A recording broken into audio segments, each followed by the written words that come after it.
Liliana, Buenas tardes.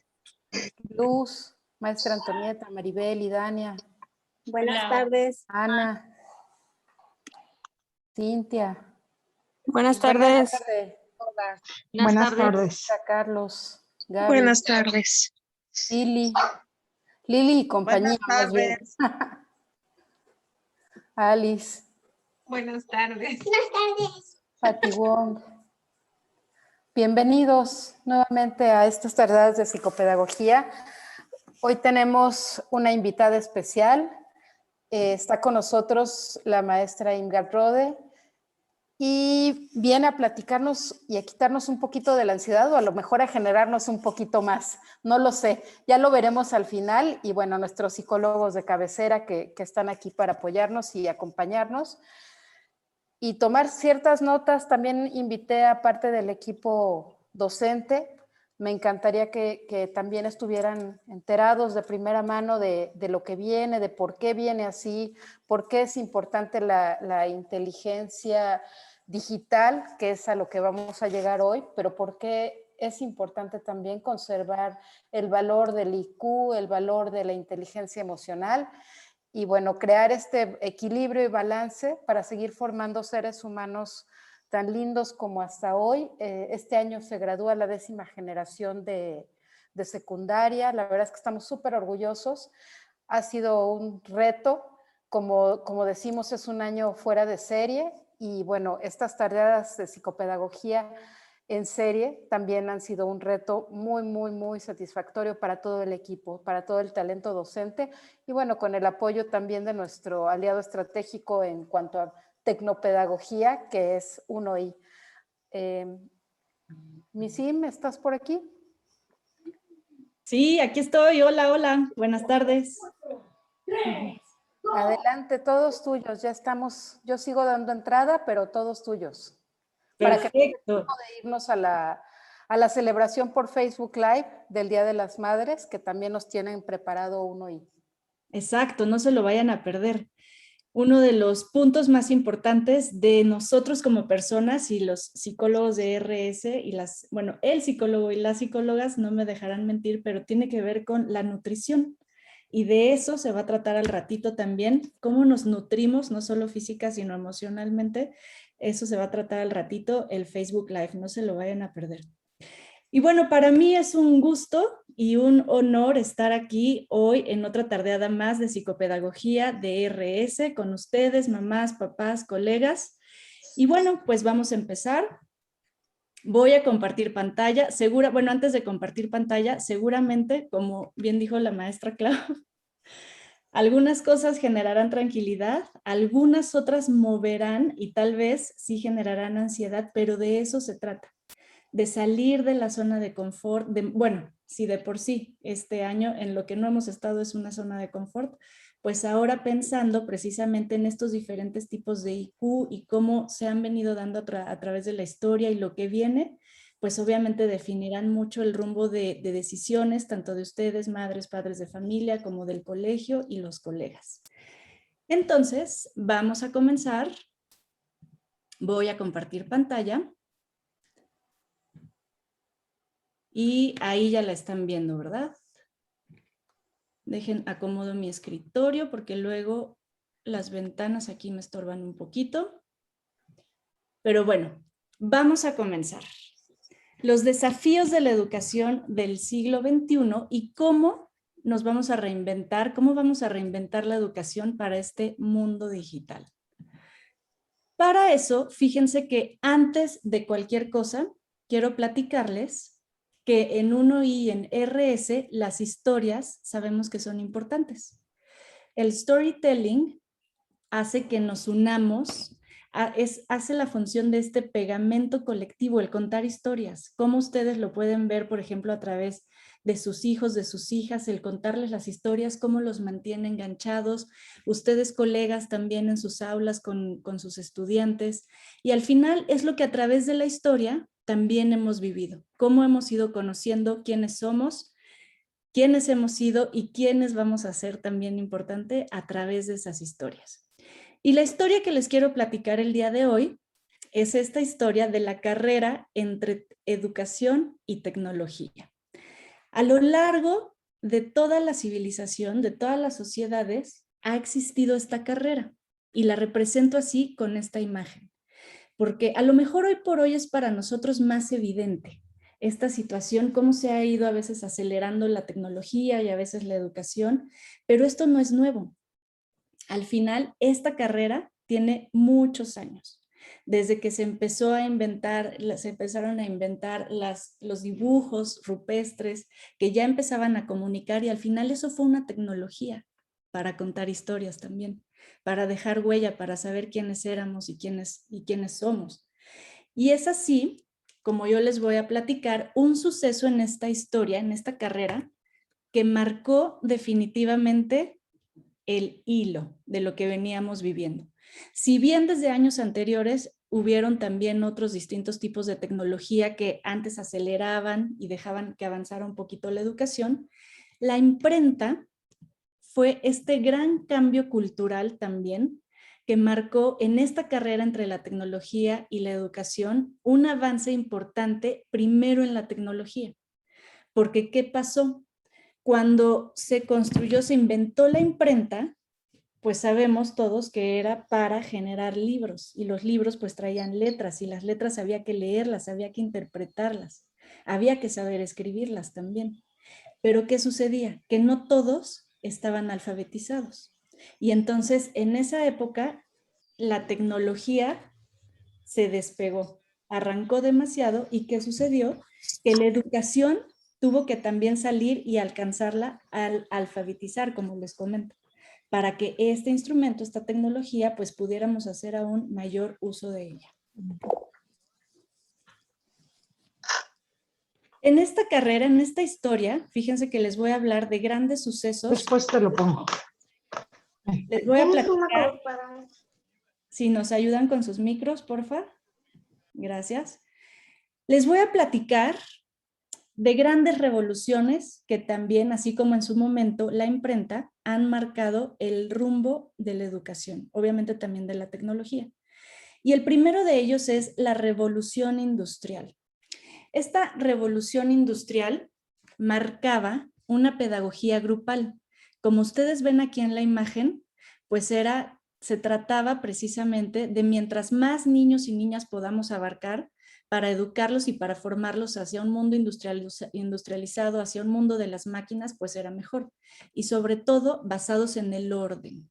En esa época se acuerdan que, bueno, no se acuerdan porque no estaban, pero por lo que sabemos, pues obviamente era muy importante mantener el orden en las clases, la disciplina. Era un enfoque, una metodología hacia el silencio y la sumisión, como bien dice aquí la diapositiva.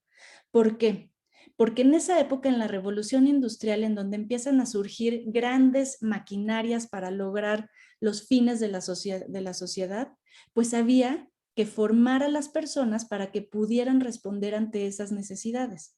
Ante esa necesidad de decir, tenemos aquí toda esta industria, esta maquinaria, hay que formarlos a las personas, hay que educarlos para que las sepan utilizar, para que sepan responder a las necesidades económicas y políticas de ese momento, de esos momentos en la historia. Que eso al final es lo que también marca un poco la carrera entre la educación y la tecnología. Todo va de la mano, es un contexto, lo político, lo económico, lo social, lo educativo también, todo va respondiendo a los contextos a los que nos hemos ido enfrentando. Y así, esta primera revolución industrial marcaba ese ritmo, marcaba esa línea de cómo tenía que ser la educación en ese momento. Pero después llega la industria 2.0. Ya no solo se requería la fuerza física para manejar las grandes maquinarias de ese entonces. Y más adelante les voy a mostrar una imagen que ejemplifica esto que les estoy comentando, para de manera visual tenerlo aún más claro. Ya no solo se trataba de tener estas habilidades físicas que les comento para poder manejar esa maquinaria y atender a toda la producción que se requería en ese momento. Ahora empieza también a tomar relevancia la memoria, la comprensión, el aspecto intelectual, ¿qué estamos haciendo en relación al conocimiento? ¿Cómo estamos aprendiendo? Sí, por supuesto, las habilidades físicas, lo que una persona era capaz de hacer con su cuerpo para responder ante esta industria era importante. Pero la industria 2.0, fíjense qué interesante, también cobra relevancia el pensamiento, como les estoy diciendo, porque es la época en donde se empiezan a dar también estos grandes inventos, la luz, el teléfono, bueno, la electricidad es la luz al final, pero por ejemplo los aviones, el cine, todos estos inventos empiezan a cobrar relevancia en esta industria, en la industria 2.0. Y aquí ya no solo se trataba de la cuestión de la eficiencia como tal, sino también de qué más podemos generar, con qué impacto podemos trascender en lo que tenemos hoy en día. Por ejemplo, también muchos de los electrodomésticos que usamos hoy por hoy surgieron también en esta época. ¿Cómo hacemos la vida más sencilla, más práctica, más eficiente? Y así llega la revolución 3.0 o la industria 3.0. Ya tenemos dominadas estas habilidades físicas, ya estamos pasando también por la importancia del intelecto, del pensamiento, de qué podemos hacer para mejorar también la vida del ser humano y sobre todo de enfocarnos a las habilidades cognitivas, a la memoria, a la comprensión. Y la memoria, fíjense, la neurociencia nos habla de la memoria con un papel muy importante, no esta memoria que nosotros decimos, no, que no se memoricen los alumnos lo que tienen que aprender, no esa memoria en la que no comprendan, pero al final la memoria juega un papel muy importante en el proceso de aprendizaje. Pero es así como llegamos a este mundo de la informática, del internet. Aunque ustedes no lo crean, seguramente ya varios de ustedes sabían, pero para quienes no, el internet no es reciente de unas décadas para acá, sino de varias décadas hacia allá. Y en esta imagen se representa, empiezan ya los sistemas de cómputo, la ingeniería en sistemas, cómo empieza a funcionar toda esta maquinaria ahora cibernética, digamos, a través de la electrónica, del internet, como les comentaba, y aquí empiezan a tomar relevancia también las interacciones personales. Hemos venido recapitulando que a lo largo de esta historia las habilidades físicas han sido importantes, han jugado un papel fundamental en el desarrollo de la sociedad. También después se le dio la importancia, como les he comentado, a la razón, al pensamiento, a la cognición. Y aquí también empieza a cobrar relevancia la parte de la emoción. Al hablar nosotros de interacciones personales, estamos... Sí. ¿Sí? ¿Alguien me habló? Ah, ok.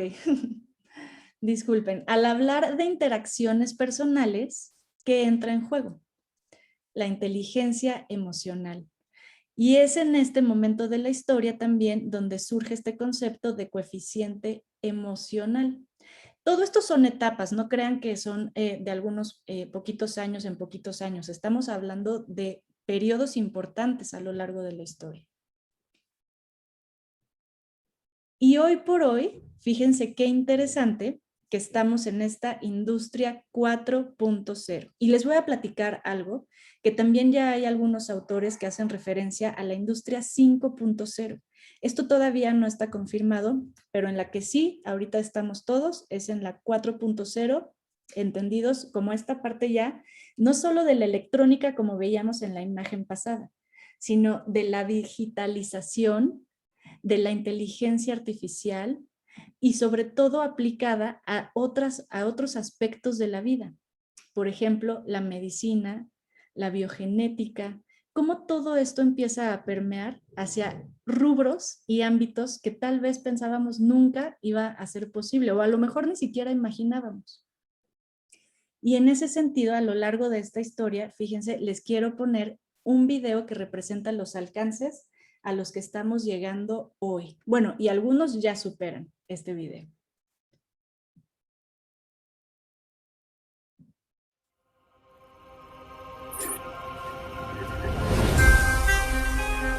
As a society and as individuals, we're increasingly surrounded by machine intelligence. We carry this pocket device in the palm of our hand that we use to make a striking array of life decisions right now, aided by a set of distant algorithms that we have no understanding.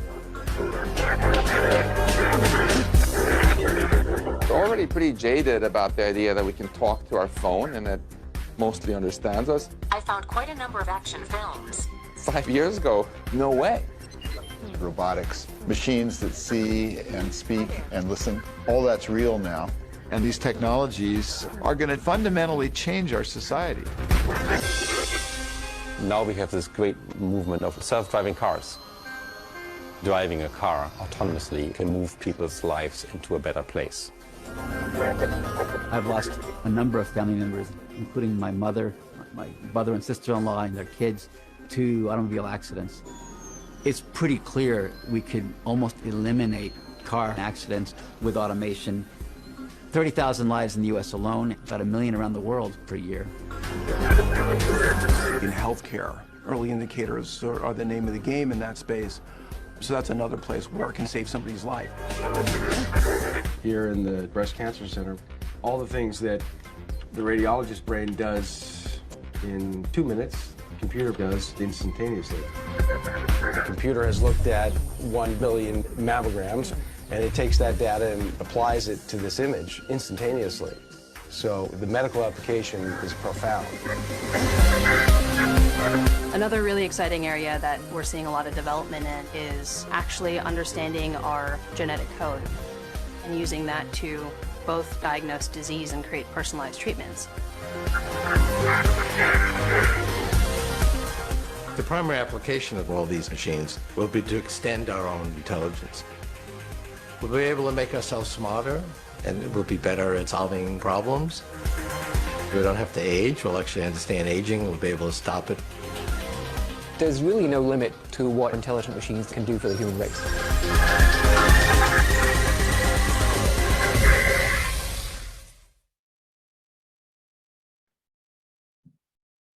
Listo, pues en eso estamos el día de hoy. Y sobre todo, ¿en qué van a estar nuestros estudiantes en unos años? Fíjense, les voy a aclarar tantito lo que pasa de las barras. Zoom de repente identifica, de hecho no sé si ahorita están viendo que apareció otra al centro, la que ven ustedes arriba es mi centro de control. En algunas ocasiones marca con sombra ese centro de control. En este caso, no sé por qué lo están marcando ahorita, déjenme regresar a esta parte de negro. Y la que ven del lado derecho es en donde los veo yo a ustedes. Entonces, la voy a tratar de hacer lo más pequeña posible para que no les estorbe.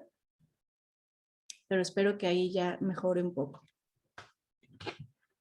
Entonces les decía, en eso estamos hoy por hoy. Muchos de ellos no tenemos alcance nosotros, por ejemplo, a lo mejor tal vez los autos que ya se manejan solos, algunos a lo mejor sí. Sí, pues que nos cuenten la experiencia estaría increíble. Pero hay unos que no tenemos alcance a la imaginación de lo que puede suceder. Bueno, quité la cámara y sus dientes. Y de hecho, fíjense, la inteligencia artificial también no tarda en estar ya dentro de las aulas todavía más integrada.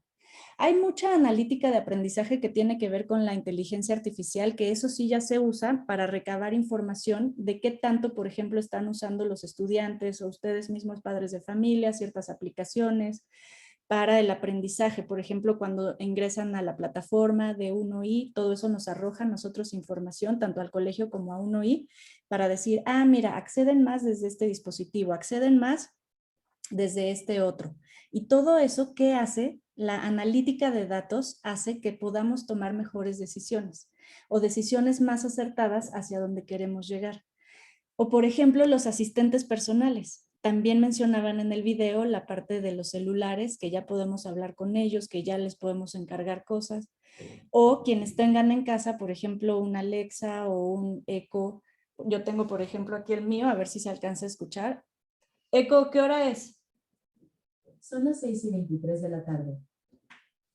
No sé si se alcanzó a escuchar, pero me dijo que son 6:23.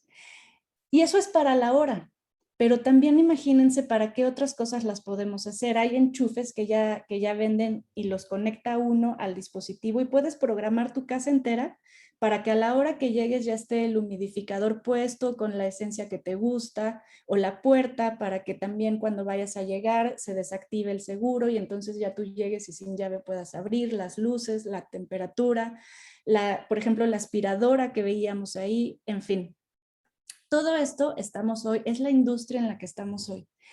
Pero ¿qué sucede? Y aquí es donde les voy a platicar de la imagen en donde se ejemplifica a lo largo de la historia cómo ha sido ese camino que les he estado platicando. Miren, esta lámina es muy importante. Aquí, disculpen que esté en inglés, pero la tomé directo de la referencia del Instituto de la Inteligencia Digital. Y fíjense, pero yo se las voy a ir platicando también en español. Aquí arriba vamos a ver estos diferentes momentos, estas diferentes revoluciones o industrias por las que atravesamos. Desde la que les platiqué de la revolución industrial en este año 1784, en donde el foco, en donde el centro, la atención estaba puesta en el cuerpo, como les decía, en las habilidades físicas, en qué tan fuerte soy para poder entrar a trabajar, que esa era la meta también en esos momentos, no había tantas expectativas, sino realmente en esas generaciones, pues la idea era tener un trabajo estable y si en esa industria era en donde estaba el trabajo, pues ahí había que ir, que era lo que coincidía con la formación que tenían los niños y las niñas. Aquí lo azul hace referencia a las habilidades, que es lo que les comento, y aquí eran habilidades físicas. En 1870, con toda la parte de la revolución que les comento hacia los grandes inventos, hacia los grandes instrumentos, descubrimientos científicos, empieza a cobrar relevancia la mente, lo que les decía, las habilidades cognitivas de razonamiento, de pensamiento. Y es aquí unos años después que surge el concepto de coeficiente intelectual, que por muchos años era el que importaba. ¿Qué tan inteligente eres? Vamos a medir la inteligencia y hay diferentes tipos de instrumentos para medir la inteligencia. Y con base en eso era que a las personas pues se les iba también acomodando. Ah, ok, mira, pues los más inteligentes puede ser que den más resultados, pero esta inteligencia, la intelectual, la cognitiva. De ahí, como les comentaba, pasamos a esta industria, la industria 3.0, a la industria de la informática. Y lo que les decía del internet, si pensábamos que era lo mejor de los 80s, pues desde los 60s, y seguramente habrá información documentada que para fines, ya saben ustedes, de la guerra, de los políticos, de toda esta situación, también desde antes seguramente ya se empezaban a hacer varios inventos para la comunicación en este sentido. Y es aquí donde les platicaba que cobra relevancia la parte emocional. Es decir, sí importa la eficiencia, sí importa la productividad, sí importa qué tan inteligente eres, pero también aquí empiezan a cobrar relevancia las habilidades blandas. ¿Qué tanto conoces tus emociones? ¿Qué tanto las identificas? ¿Qué tanto las gestionas? ¿Las tuyas? ¿Y qué tanto identificas las de los demás? Aquí hablando de habilidades blandas, ¿qué tanto también trabajas en equipo? ¿Qué tanto te comunicas asertivamente? ¿Qué tanto tienes desarrollada esta adaptación a los diferentes cambios? ¿Qué tanto manejas tú este sentido de comunidad, de trabajo colaborativo, que era lo que les comentaba?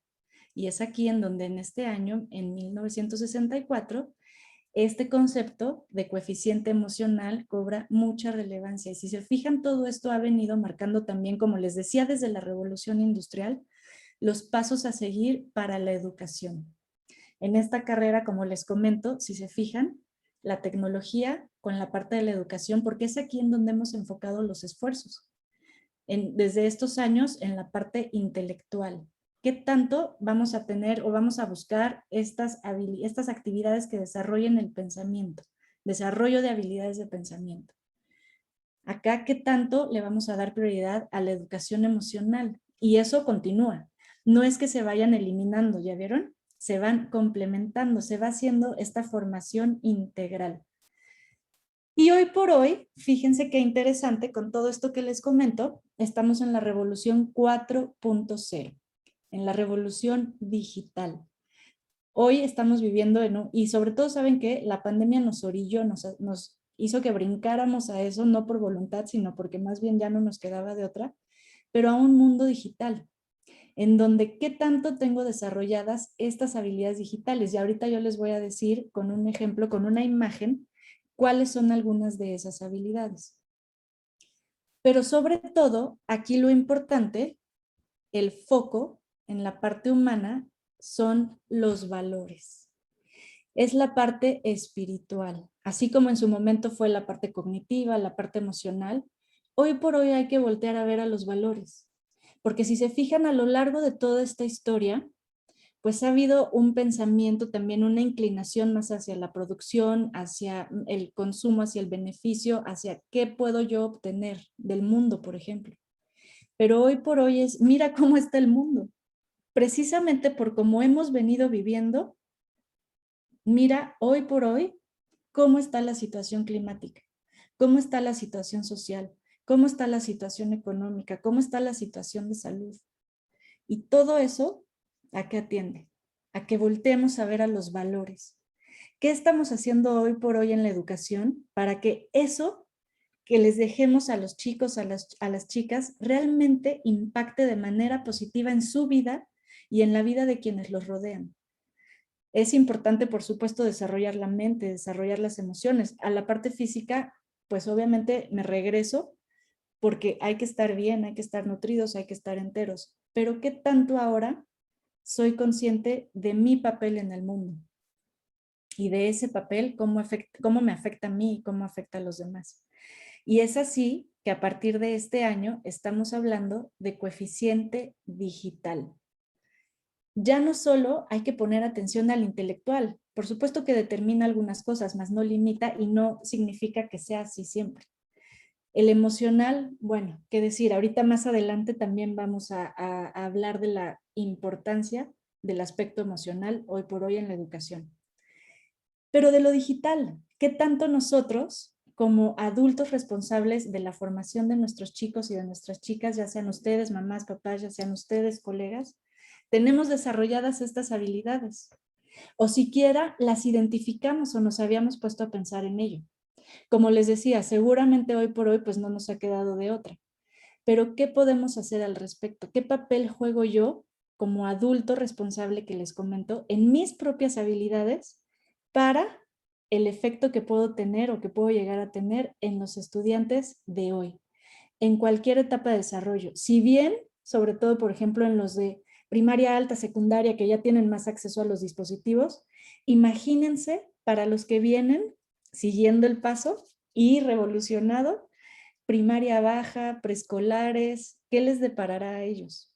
Entonces, qué mejor que nosotros tengamos hoy esta claridad de la historia. Por eso hice mención al principio de la historia, porque siempre es importante saber de dónde vienen las situaciones, de dónde venimos nosotros, en dónde estamos hoy, y vislumbrar aquellos futuros que nos permiten tomar decisiones hoy para atender mejor a esas necesidades que se nos van a ir presentando, a esos contextos que puede ser que vayamos viviendo. Y miren, esta es la rueda. Este framework, esta rueda con estos tipos de inteligencias digitales, la pueden consultar también, es parte de la OCDE, este Instituto de la Inteligencia Digital. Se puede consultar en internet. Si quieren, Clau, te paso luego la referencia por si la quieres compartir. Pero miren, uno podría pensar, bueno, a lo mejor inteligencia digital es que sepa manejar tal vez la computadora con algunos dispositivos como el iPad o el celular, pero miren todo lo que hay alrededor de las habilidades digitales, derechos digitales. Aquí entra, por ejemplo, también de la ciudadanía digital, comunicación digital, inteligencia emocional digital o digitoemocional, seguridad, uso de lo digital. Fíjense, y cada una de ellas, como a su vez se le desprenden otras. ¿Qué pasa con, por ejemplo, hablando de la comunicación digital? ¿Qué pasa con la comunicación hacia el público, hacia las masas? Hoy por hoy, con el uso de las redes sociales, ya nuestro impacto llega a más personas. Ya no es solo cuando levanto el teléfono y le hablo a mi amigo, a mi amiga, a mi familiar y tengo ese impacto directo con ella. Ahora yo puedo generar un mensaje que llegue a mucho más público. Y dependiendo de los seguidores, y ya saben todo ese tema de las redes, pues que pueda llegar a masas. Por ejemplo, en la parte emocional, la empatía digital. Es muy fácil, no sé si les ha pasado, es muy fácil cuando estamos en medio, bueno, cuando tenemos en medio de otra persona una pantalla, tal vez ser un poco más duros, ¿no? En los juicios, tal vez hacer de manera más sencilla como estas anotaciones respecto a lo que les está pasando, respecto a lo que estamos viendo, o tal vez no ser tan sinceros a veces, tal vez de lo que pensamos, de lo que sentimos, porque esa pantalla pudiera ser como un escudo, pudiera ser como una barrera. Pero ¿qué tanto esa empatía la manifiesto hoy por hoy a través de lo digital?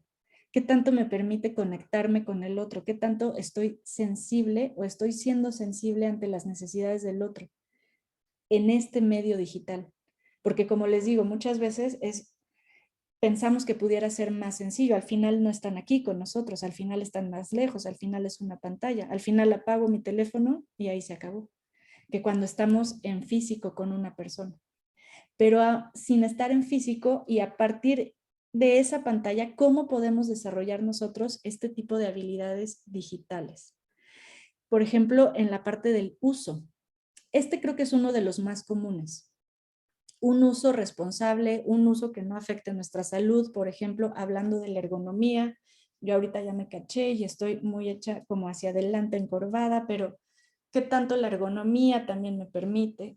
¿Qué tanto el uso de las pantallas? Esto a raíz de la pandemia todavía se ejemplificó aún más con páginas de internet, con recursos de diferentes áreas médicas especializadas en el tema, es decir, cuántas horas ante la pantalla, pero fíjense así cuánto podríamos estar hablando de cada una de ellas. Lo importante es tener esta conciencia que hoy por hoy estas habilidades también es importante desarrollarlas, identificarlas y desarrollarlas, y sobre todo, de qué manera el que yo las desarrolle como adulto puede trascender en mis estudiantes, en mis hijos, en mis hijas. Y así en esta historia que hemos venido platicando, pues llegó el COVID. Habíamos atravesado a lo largo de la historia de la civilización por estas diferentes, bueno, y de la civilización cercana, por estas diferentes etapas a partir de la revolución industrial. Y en eso estábamos cuando llegó el COVID. Y lo que yo les decía hace ratito, que vino a acelerar. Ya se veía ver que hacia allá era hacia donde íbamos. Pero como les comento, definitivamente ese brinco no nos preguntaron y ahora sí que nos empujaron para darlo. Y es así que nos estamos enfrentando con este contexto que les estoy platicando, del énfasis que se ha dado a lo largo de la historia a la parte física, a la parte cognitiva, a la parte emocional, a la parte ahora de los valores, que nos enfrentamos a ciertos desafíos, hablando de educación y hablando de esta carrera entre la tecnología y la educación. Y esos desafíos, fíjense bien, y como decía parte de la introducción en esta charla del día de hoy, pues nos lleva a lo digital. Este es el gran reto. Vamos a continuar y sobre todo, y lo hemos platicado la maestra Claudia, una servidora, con diferentes también integrantes del equipo de RS, sobre todo este gran desafío será en cómo conservar esas prácticas exitosas que esta pandemia nos ha dejado.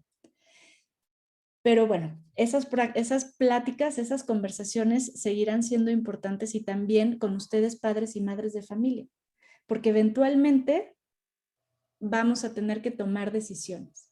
Y en ese sentido, estas conversaciones de decir qué prácticas será importante conservar, qué prácticas hay que mantener vivas, que no se mueran. Si ya avanzamos unos pasos, si ya fuimos tomando esa delantera, pues cuando estemos regresando a lo que conocíamos antes, no dejarnos. Entonces, en ese sentido, como comunidad de RS, pues será importante tener esta sensibilización de decir y estar abiertos y observando a ver qué prácticas son las que vamos a seguir conservando. Y fíjense, en estos desafíos, en estos grandes retos, uno de ellos es la personalización. Aquí en esta imagen, a mí me gusta cómo se representa la talla. Ya saben, cuando dice una talla le queda a todos, pues no.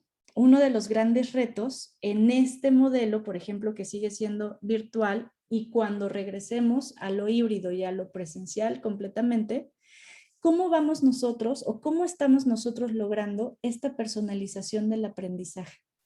Muchas veces en el salón físico de clases es mucho más sencillo.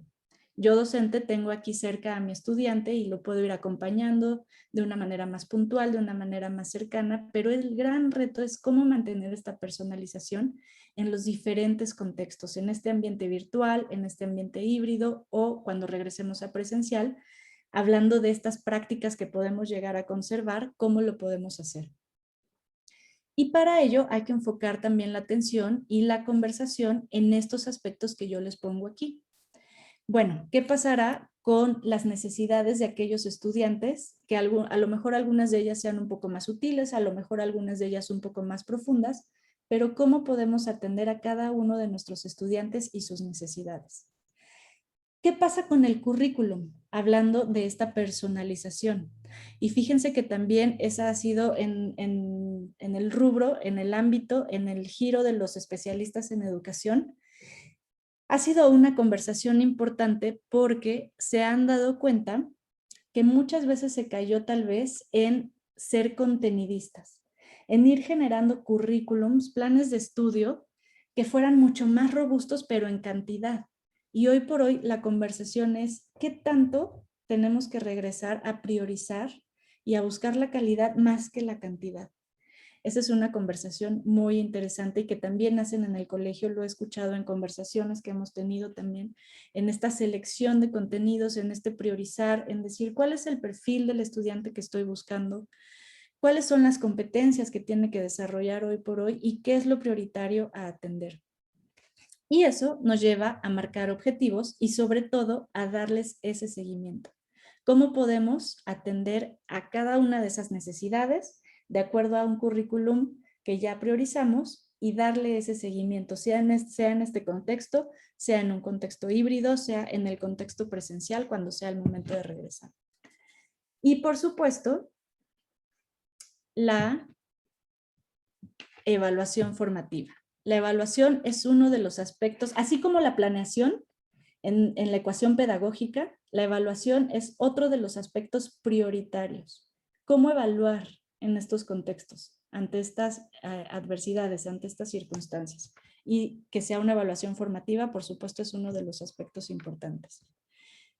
Ahí siguen viendo la pantalla bien, ¿verdad? ¿Todo va en orden? Perfecto, gracias. Otro de los grandes retos, fíjense en este contexto que estamos viviendo hoy por hoy, es el aprendizaje social, el aspecto humano. Y quise poner esta fotografía, esta imagen, porque si se fijan, se están tocando, están cerca. Si se fijan, este estudiante de plano con el brazo así en el hombro del compañero, la mano también en el hombro del compañero, ellos están muy juntos, están pegados. Y eso es a lo que hay que buscar, hay que regresar. Hoy por hoy, pues definitivamente ese contacto ha habido en las familias, en los amigos tal vez cercanos que sí se están frecuentando. Pero ¿qué pasa con los pares? Los pares acostumbrados a convivir en un contexto educativo, en un aula, en una escuela, que es este laboratorio social, es en donde aprendemos todo lo que traemos de bagaje, de la casa, de la genética y la epigenética, que también ya juega un papel muy importante y ese podría ser también tema de otra sesión. Pero ¿cómo necesitamos ese contacto? ¿Cómo necesitamos convivir con los pares, con los que estamos creciendo, con los que estamos aprendiendo a ver el mundo? Por ejemplo, en Presco, a descubrir el mundo. En primaria, a construir, ya con todos estos aprendizajes que vamos adaptando, que vamos asimilando en nuestra vida, y bueno, en secundaria no se diga. También a cómo poder transformar el mundo. Y en ese sentido será uno de los grandes retos también en este aprendizaje o en este regreso híbrido, que es más o menos lo que ya nuestras autoridades dejan ver que se viene pronto.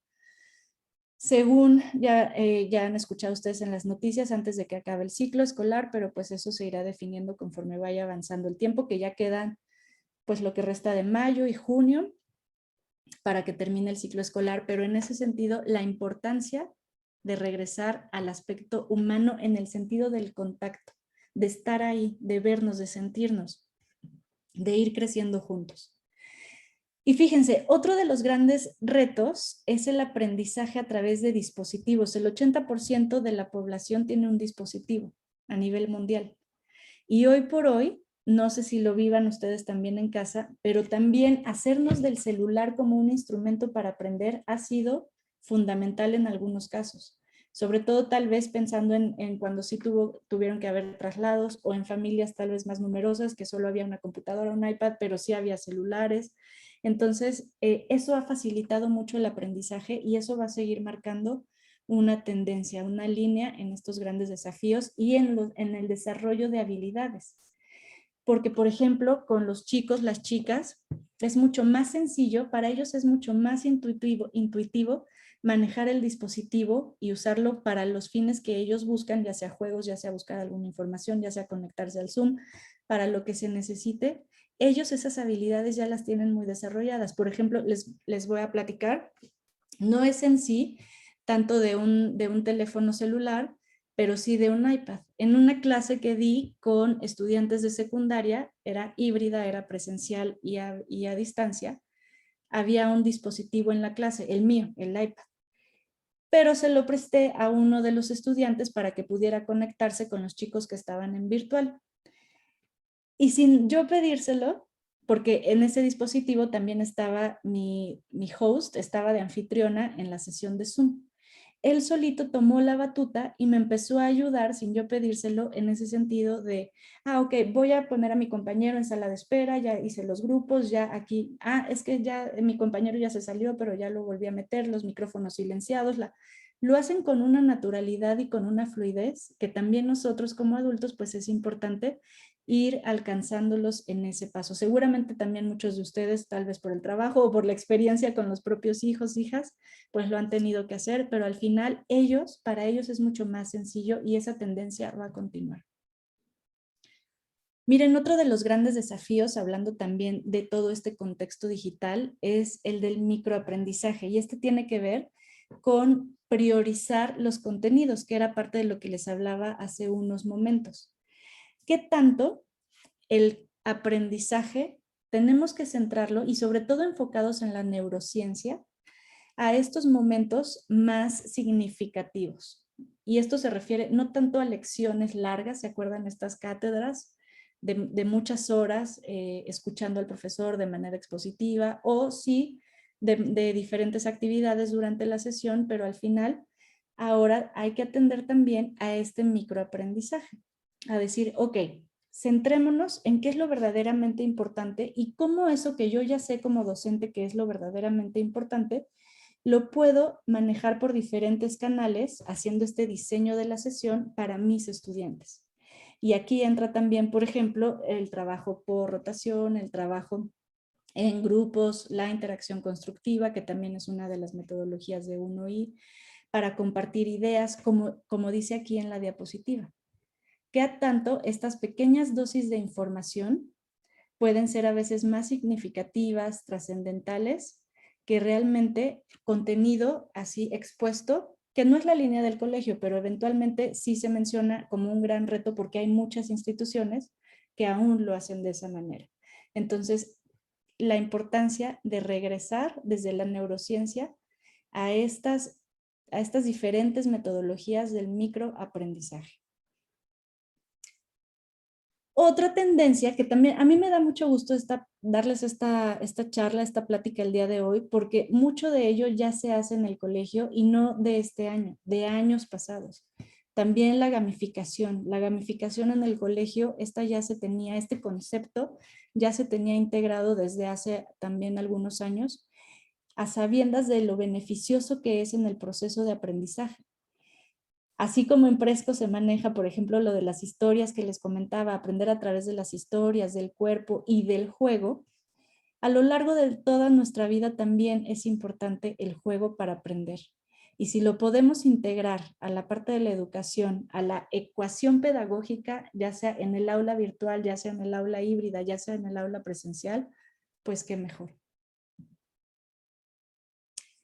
Y todo esto nos lleva también a este gran reto del aprendizaje híbrido. Y más adelante les voy a platicar cómo el colegio también ya está listo para este tipo de aprendizaje. Bueno, hasta donde me dejes, Clau, no vaya a spoilear aquí alguna información, pero lo importante es que, y como les acabo de comentar hace unos momentos, que todos estos desafíos y todos estos retos, el colegio ya ha tenido la visión desde hace algunos años de ir hacia allá, de estar en ello. Como les comentaba también al inicio, al final la pandemia nos hizo brincar pues de una manera más acelerada a ello para que fuera tal vez más notorio, pero mucho de esto ya se aplicaba en el colegio. Y ahora lo que está próximo también a aplicarse es este aprendizaje híbrido. El aprendizaje híbrido lo entendemos como esta combinación entre lo virtual, acá online, y lo presencial. También se le llama blended learning. Y entonces, ¿qué va a suceder? Por ejemplo, hasta ahora todo ha sido virtual. Pero ¿qué va a suceder cuando podamos regresar a las aulas y entonces tengamos alumnos conectados desde sus casas y alumnos presenciales en el colegio? ¿Qué tecnología se requerirá? ¿Qué infraestructura? ¿Qué capacitación también para los docentes? ¿Qué contenidos y metodologías, hablando desde lo académico y pedagógico? Y para todo ello, ya se están tomando las decisiones necesarias para atender a esas necesidades y que sus chicos, sus chicas, estén aprendiendo de la mejor manera en este contexto digital. Y así, también en este contexto digital, en estos desafíos, pues se integra la realidad mixta. ¿A qué atiende la realidad mixta? A la realidad aumentada y a la realidad virtual. Cómo a través de visores, a través de diferentes aplicaciones, como se muestra aquí en la imagen, los chicos pueden aprender de otra manera. Podemos potencializar ese aprendizaje, podemos encontrarle otros usos. Hay muchas aplicaciones referente a lo educativo, ya sea desde las ciencias naturales, la física, desde la parte también de las humanidades, las matemáticas. En muchos de los aspectos, ahora podemos aprender de otra manera que atiende a los intereses, que atiende a las habilidades, que atiende a los gustos, que atiende a la época que están viviendo hoy nuestros estudiantes. Y no, hasta el último, pero no por eso menos importante, la inteligencia emocional. Como les decía en esa imagen que recorre la historia y las diferentes habilidades y los diferentes coeficientes, la inteligencia emocional, el desarrollo de la parte emocional, esa va a seguir cobrando una importancia, bueno, ya tiene esa importancia, pero va a seguirla teniendo en estos retos de la educación, ya sea virtual, que siga siendo, ya sea híbrida, y más aún cuando regresemos a lo presencial. A nivel mundial, este desarrollo de la inteligencia emocional se le conoce como SEL, por sus siglas en inglés, Social Emotional Learning. Y es así como se sigue poniendo atención a todos estos aspectos. Y que de aquí, de cada uno de estos 5, se podrían desprender pues muchos más. De hecho, no se podrían, se desprenden muchos más.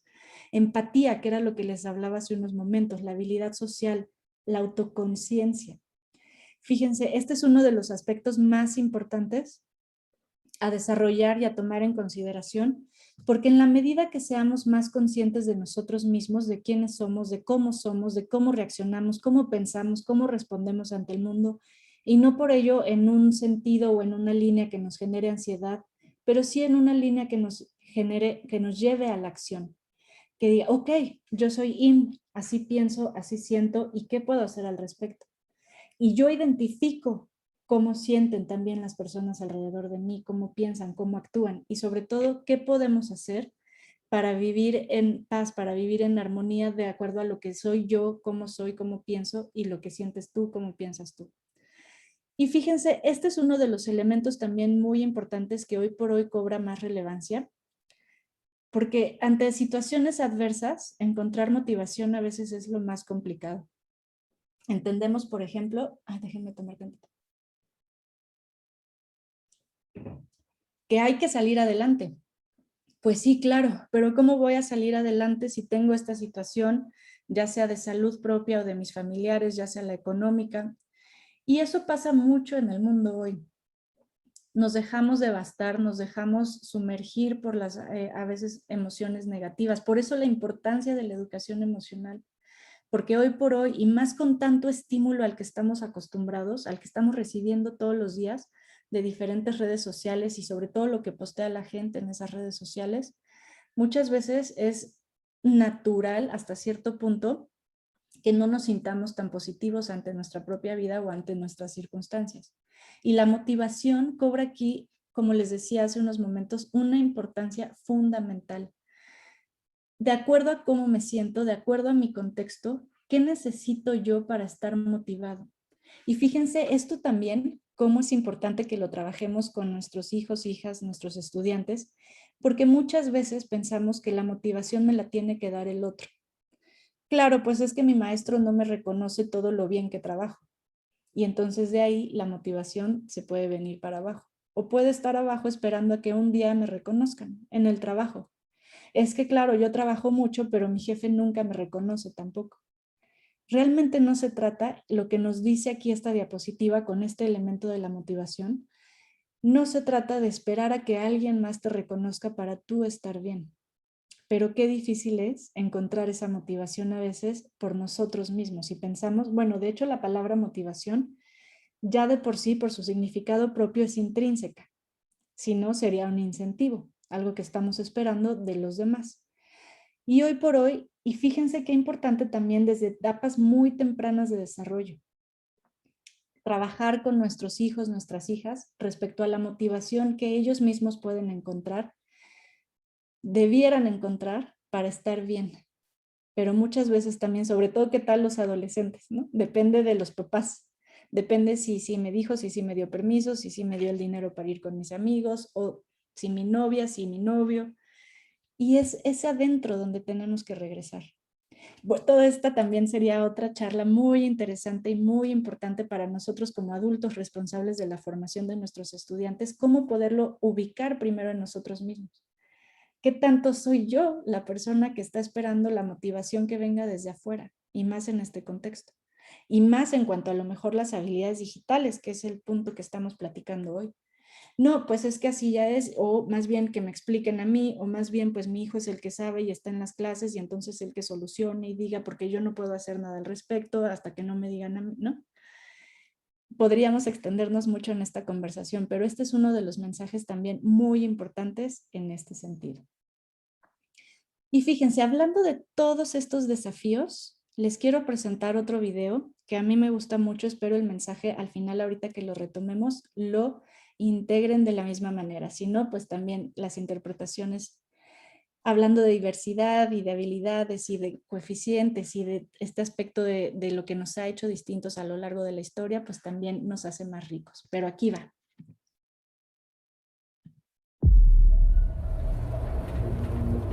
What we're looking for is how everything works. What makes everything work? It has to do with curiosity. It has to do with people wondering what makes something do something. There's a way of looking anew, as if you never saw it before, for the first time, and asking questions about it as if you were different. And then to discover that if you try to get answers, that they're related to each other. Things that make the wind, make the waves. The motion of water is like the motion of air, is like the motion of sand. Things have common features. Turns out more and more universal. It's almost unbelievable.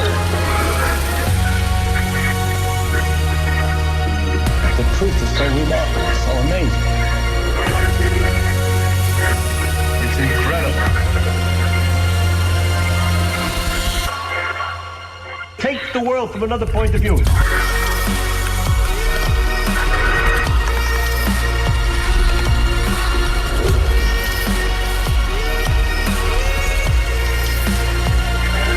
Curiosity. It's the word we are, what we are.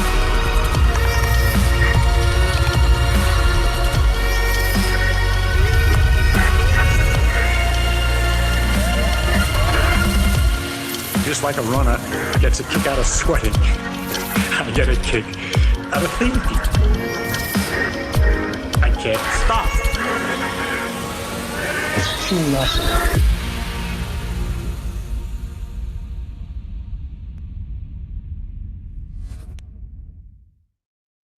Y miren, no sé si lo habrán pensado también, pero el mensaje que yo quiero dejar, esto todavía no acaba, no crean, pero hasta este punto, el mensaje y el porqué de este video, de todo lo que hemos venido hablando a lo largo de estos minutos, es porque sea lo que sea el contexto en el que estemos viviendo, sea el que sea el contexto en el que estemos viviendo, las habilidades que haya que desarrollar, la tecnología que tengamos, no dejemos de generar en nuestros alumnos esta capacidad de asombrarnos, esta curiosidad por aprender. Al final la información tenemos acceso a ella de manera ya casi instantánea. Las tecnologías también, aquí las tenemos. Yo tengo mi iPad, mi celular, mi computadora, y así es como vamos a seguir teniendo más y más dispositivos, más y más acceso a la información. Pero lo que no podemos dejar atrás es cómo generar en ellos esa capacidad de seguirse asombrando, que les digo, de ser curiosos ante lo que vivan. Porque al final, pues sí, mucho de lo que sucede es que nos va quitando esa capacidad de asombro. Y por ejemplo, quienes leyeron El mundo de Sofía, este gran libro acerca de la filosofía y de la capacidad precisamente de asombro, es algo que naturalmente vamos perdiendo. Si se fijan, cuando son más pequeños, más pequeñas los estudiantes, pues esta capacidad es todavía más notoria de asombrarnos, de la curiosidad. Y es la invitación hoy, en este momento de la charla. Ante cualquier contexto, ante cualquier situación, no dejemos de tratar de generar la curiosidad, porque eso va a hacer que ellos tengan ese sentimiento y ese deseo natural por seguir aprendiendo. Porque como les comento, la información va a estar ahí. Los dispositivos también, y en el RS todo está puesto para que eso pase. Docentes capacitados, padres comprometidos, directivos con visión, a la vanguardia. Pero ¿qué tanto hay que poner atención también para cerrar ese ciclo, ese círculo con nuestros estudiantes de la importancia de generar la curiosidad? Eso no hay que perder de vista. Y pensando en eso, es que les quiero poner aquí algunas frases a continuación de lo que les comento, para ir cerrando algunas ideas de lo que hemos estado platicando. ¿Por qué la curiosidad? ¿Por qué es lo que les comento? Mientras más curiosos seamos ante lo que vivimos, más vamos a seguir aprendiendo. Si se fijan nosotros mismos, cuando ya no nos da curiosidad algo o cuando ni siquiera la tuvimos en un inicio, pues no nos llama la atención hacia ese sentido. Pero si nosotros buscamos este deseo, esta semillita por seguir aprendiendo siempre, porque la curiosidad esté en nosotros y eso permitir ir construyendo más aprendizajes, más conocimiento, y no me refiero solo al intelectual, sino también de nuestras emociones, de quiénes somos en el mundo, pues eso también nos ayudará a generar estos andamiajes de mejor manera con los estudiantes. Aquí en inglés, lifelong learning, pues el aprendizaje para toda la vida, que no sea algo que se queda nada más en un aula de clases. Y sobre todo, como bien dice aquí la idea, ya no solo para consumir, sino para crear también. Es bien importante en esta plática que estamos escuchando el día de hoy. Todo esto, ¿a qué llevan nuestros alumnos? Cuando les hablo de generar impacto, de trascender, de construir, de transformar, a que ellos asuman un papel de protagonistas en su propio proceso de aprendizaje, en su vida, en la vida de los que les rodean, en su país, en su mundo. Y al ser protagonistas, pues también eso nos hace participar activamente en la solución de grandes retos de la humanidad, como bien dice aquí la frase. No solo se trata de mí, ya se trata también, ¿se acuerdan en la imagen cuando hablábamos de valores? ¿Qué tanto yo con lo que estoy aprendiendo? Imagínense si nuestros estudiantes, como les comentaba, de primaria alta, de secundaria, ya tienen estas grandes ideas de cómo podrían dar solución a diferentes problemas de la humanidad. Por ejemplo, la Agenda del Futuro 2030 con los diferentes objetivos del problema de la alimentación, de la paz. Ahora imagínense también si lo vamos trabajando con los más pequeños, esta semilla de tú puedes, con tu participación, hacer un cambio en el mundo. Un cambio importante. Y sobre todo, papás, mamás, colegas, nosotros también, ¿cómo podemos ayudar a sembrar esa semilla? ¿Qué podemos nosotros ir planteando en el camino? ¿Qué preguntas podemos hacer? ¿Qué respuestas podemos omitir, tal vez, para que ellos sean los que las busquen? Y así, hacer un uso adecuado del poder. La información también hoy por hoy es un elemento de poder. Mientras más información tenemos, pues más acceso también a lo mejor a diferentes aplicaciones, a diferentes páginas, a diferentes conocimientos. Pero ¿qué tanto estamos haciendo un uso positivo de esa información que tenemos hoy, nosotros como adultos, y lo estamos trabajando en nuestros estudiantes en las diferentes etapas de desarrollo que estén? Pero esto no acaba aquí tampoco, porque parte de las ideas que también les quiero dejar es que, y ya lo sabemos y este año lo hemos notado aún más, los docentes pues efectivamente han sido esa pieza clave en toda la formación, en toda la educación de nuestros estudiantes. Pero ¿qué creen, papás y mamás? No solo de ellos depende la educación. Hoy por hoy estamos hablando hoy aquí de los grandes desafíos del desarrollo de habilidades, de los diferentes coeficientes. Y todo esto pudiera aparecer en un contexto más de escuela, y escuela sin paredes hoy por hoy. Pero esto no corresponde solo a los docentes. Si bien ustedes, colegas, juegan un papel prioritario, aquí la idea es que todos somos parte de ese sistema. Todos, así como hablábamos hace un momento de la participación activa, todos en este sentido, los que estamos hoy aquí, somos protagonistas. Y mucho también en la pandemia se ha hablado de la nueva normalidad y cuando regresemos a la nueva normalidad. Pero yo lo que les quiero dejar aquí a manera de reflexión es que esa normalidad nosotros no estamos ajenos a cómo la vamos a vivir, sino que todos somos parte de construir esa nueva normalidad.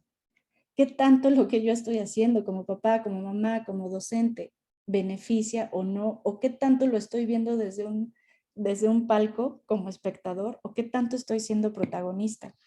Estoy ayudando, estoy colaborando con las decisiones tal vez de los que están en el colegio, de las autoridades. Este es el mensaje también hoy. Todos los grandes desafíos de la educación no corresponden solo a los docentes. Por supuesto, como les reitero, son una pieza clave.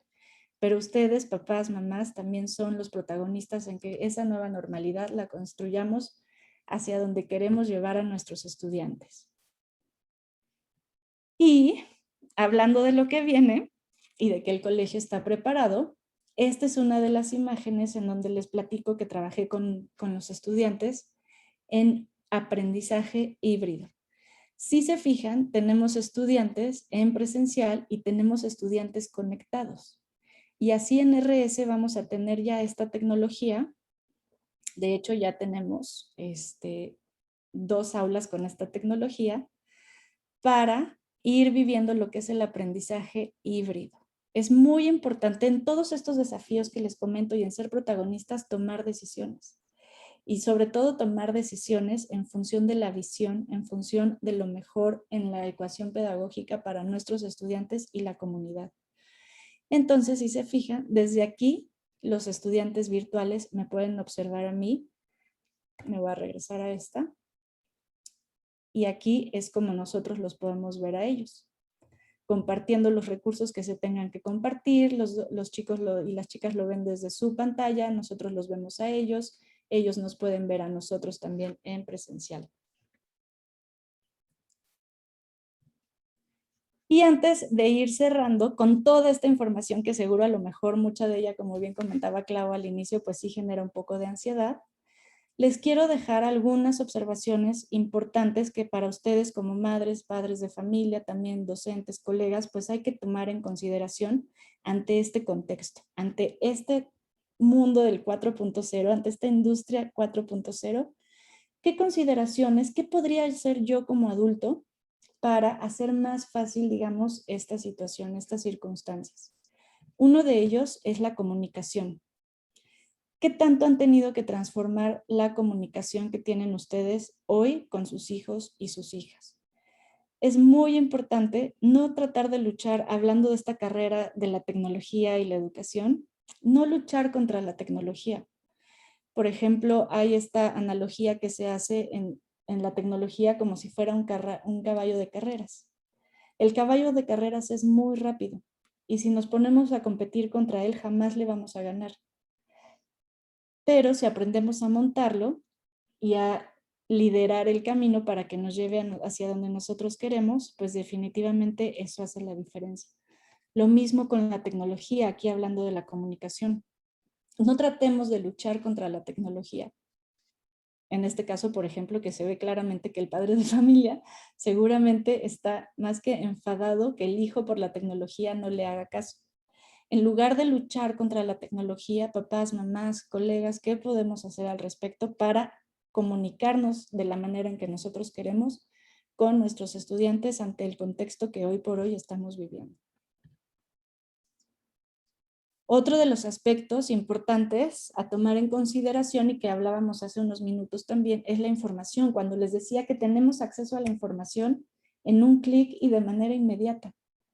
Cuidar, y esto yo lo sé porque a los padres, a ustedes, papás, mamás de RS, siempre se les ha tratado de brindar la información, los recursos a los especialistas que les hablen acerca de esto, también de esos tips y sugerencias para ustedes, papás, cómo manejar de mejor manera la información a la que sus hijos, sus hijas están teniendo acceso a través de los diferentes dispositivos, de acuerdo a su etapa de desarrollo. La tecnología en sí misma.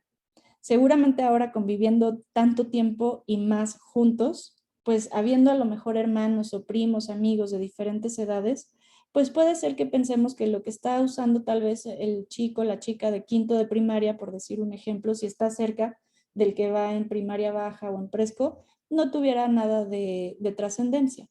Pero hay que detenernos también a analizar que no toda la tecnología es para todas las etapas de desarrollo. Y aunque eso implique más esfuerzo a veces de nuestra parte en poner límites, porque empiezan las comparaciones, y es que mi hermano, y es que mi primo, y por qué sí, y él, y ahora me toca. Tenemos que ser bien claros nosotros en qué tecnología sí es para cada uno de mis hijos, de acuerdo a su etapa de desarrollo y en los límites que hay que poner al respecto. Y el último, pues la seguridad. La seguridad definitivamente es uno de los aspectos trascendentales, como les hablaba en la diapositiva de la inteligencia digital. La seguridad en todo lo que tiene que ver con lo digital cobra relevancia. También eso ya lo sabemos de antes, también por información, por ejemplo, con la alianza que se tiene con NACI para la seguridad en Internet. Recopilar toda esa información que hemos recibido a lo largo del tiempo, que hemos recibido también este último año, y tomar todas las precauciones necesarias y posibles en este tema de la seguridad. Y todos estos que les menciono, como lo hablaba en la parte de la tecnología también, dependiendo de la etapa de desarrollo. Es muy importante que nosotros como adultos sepamos que lo que le podemos permitir a un chico o una chica más grande, pues definitivamente no será lo que tal vez debamos permitirle a unos más pequeños. O lo que les permitimos a los más pequeños, pues también considerar que tal vez los grandes necesiten algún otro tipo de estímulo o de acercamiento a la tecnología. Es muy importante esa claridad. A veces, como les comento, pues suele ser un poco más difícil para nosotros padres de familia el marcar esas diferencias sin comparación, pero sí al final diferencias porque pues unos empiezan tal vez a repelar por lo que tienen los otros, pero al final ser firmes, como les decía en las diapositivas pasadas. Tener nosotros esa claridad y ser consistentes, esa firmeza amorosa de la que también se les ha hablado en algunas otras ocasiones. Y bueno, con esto, ahora sí, llego yo al final de esta conversación, de los desafíos de la educación en el siglo XXI, de la importancia de las habilidades digitales hoy por hoy, de a lo que está respondiendo el colegio ante estos próximos escenarios, ya sea que siga siendo virtual, ya sea que sea más bien híbrido o eventualmente cuando regresemos también a lo completamente presencial. Clau, no sé si hasta aquí hay alguna duda, algún comentario, si de plano la ansiedad que generé fue demasiada. No, yo creo que estuvo súper interesante y la verdad es que sí ya vivimos en un mundo digital y no hay que olvidarnos de las bases que nos trajeron hasta esto. Tú has dicho hoy por hoy, y cuando se trata de educación, no solo es hoy por hoy, es también ver a futuro, visualizar qué podemos hacer con lo que tenemos, que es muchísimo. Y bueno, veía algunas preguntas en el chat hablando de esta ansiedad que se pudo generar y quiero que sepan que la inversión que se está haciendo en el colegio para tener este regreso, como se plantea, híbrido, semipresencial, presencial y que de repente tengamos que regresar a casa, estamos listos para ello y nos seguiremos preparando, pero la inversión es grande y por supuesto que es a largo plazo. Yo no me imagino invitarlos a una tarea de psicopedagogía todos los martes y bueno, no habría estacionamiento en el colegio, los tiempos de traslados, hay muchísimas cosas que creo que podemos rescatar de las experiencias vividas en pandemia y que seguramente iremos analizando cuáles sí nos quedaremos, cuáles no. A lo mejor en tiempo de frío decidimos que algunas clases se den a distancia. No creo que el que se acabe la pandemia sea un detonador de olvidar todo lo aprendido. Tenemos que seguir adelante y valorar todo lo que hemos ganado. No sé si haya algún otro comentario, alguna duda, algo que nos quieran decir, que le quieran preguntar a Im sobre todo. Y bueno, que tengan la confianza de que estamos preparándonos para ello. A ver, tenemos manita levantada de Mariana. Mariana, adelante. Buenas tardes a todos. Yo